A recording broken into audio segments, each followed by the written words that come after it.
Y'all, it is not looking good for Kim Zolciak. It's just not been a good day for Kim Zolciak Bierman, soon to be just Kim Zolciak.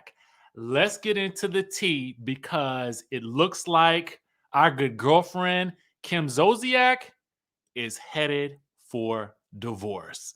Let me give you guys all the details right here, right now. So, TMZ just reported about 42 minutes ago that Kim is pulling the plug on this marriage and filing for divorce from Kroy Bierman. So, we're going to talk about all of the circumstances surrounding this divorce and what could potentially be next for Kim Zolciak. So, apparently, according to the legal docs that, of course, TMZ obtained, all right, she lists April 30th as the date of separation between her and Kroy. Now, you guys may recall that Kim has been married for 11 years and they had 4 kids together during that time.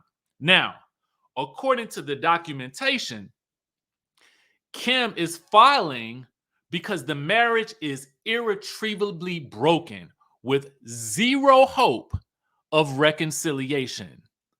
Zero, y'all. No hope. It is done. It is kaput. No chance of coming back.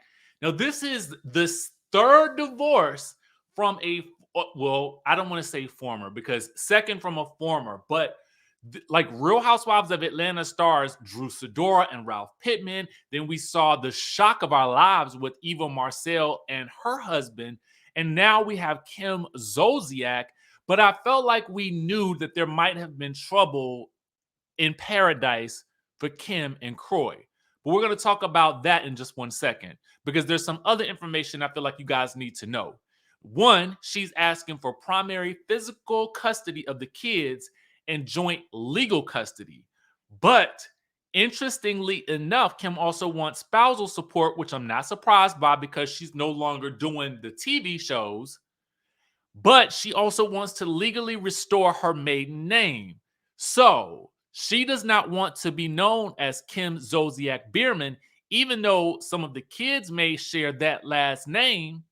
She don't want nothing to do with it. Kim wants to go back to her maiden name, Zolciak, for which she is probably most famous. So that's interesting to me right there because a lot of times I feel like you will see sometimes that the spouses may end up, the woman may keep the last name, because some of the kids may have that last name as well. So they might want to keep that consistent. So it's just interesting to me that she has chosen to, like, that gives us some idea of how irretrievably broken it could be. But also, too, that she is looking to restore, some semblance of her life prior to Kroy, which is again so interesting. Um, Now, you guys may recall that Kim's mansion had entered into foreclosure in February, but that was not the first time. Even though listen, if there's paperwork there that documents a foreclosure, then the foreclosure is most likely happening. Their documentation isn't just create like that usually ain't the case, that some documentation is just somebody didn't just whip something up on the internet. It's usually out there, right? Even though her daughters at the time had denied that this was happening. Okay, so we knew that that was an issue as well.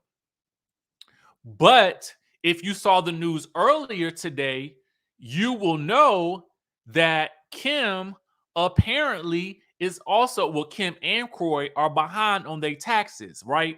Now, listen, y'all know on this channel, I don't criticize nobody for owing the IRS their money because I feel like I understand. Like, number one, don't nobody feel like giving up all that money.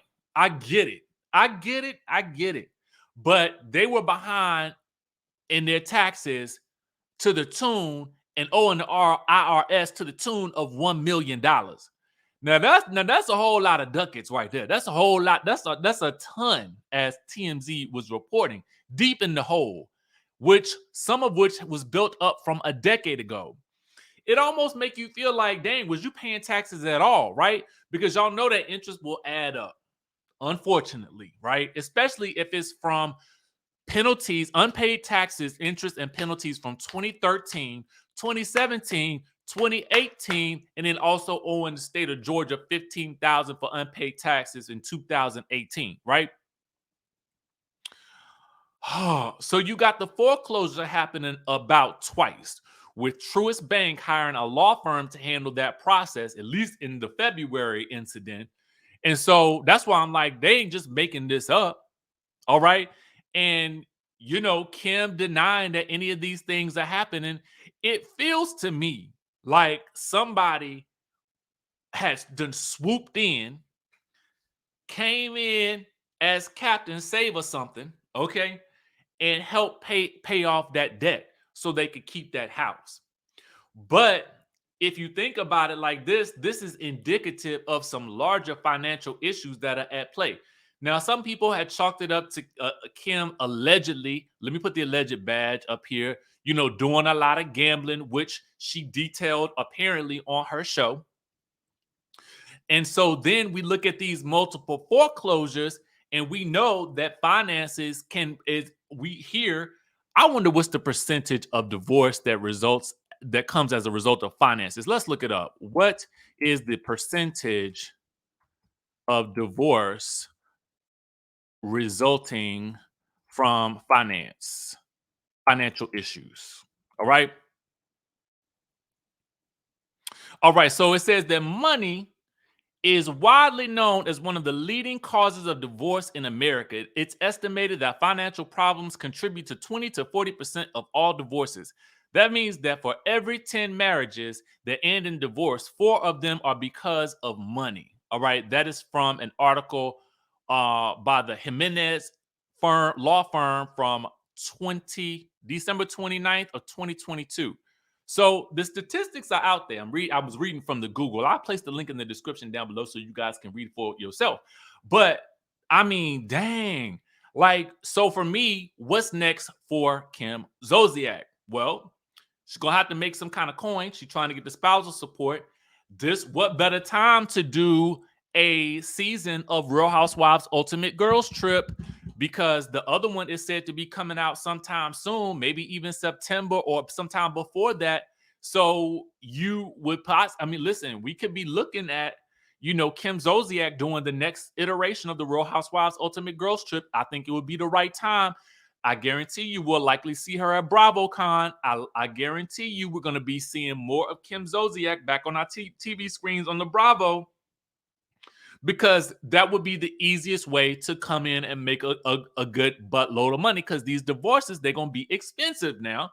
And we don't know what else Kim has going on, but clearly, I mean, if you're looking at these foreclosures and these IRS things, then a lot is happening.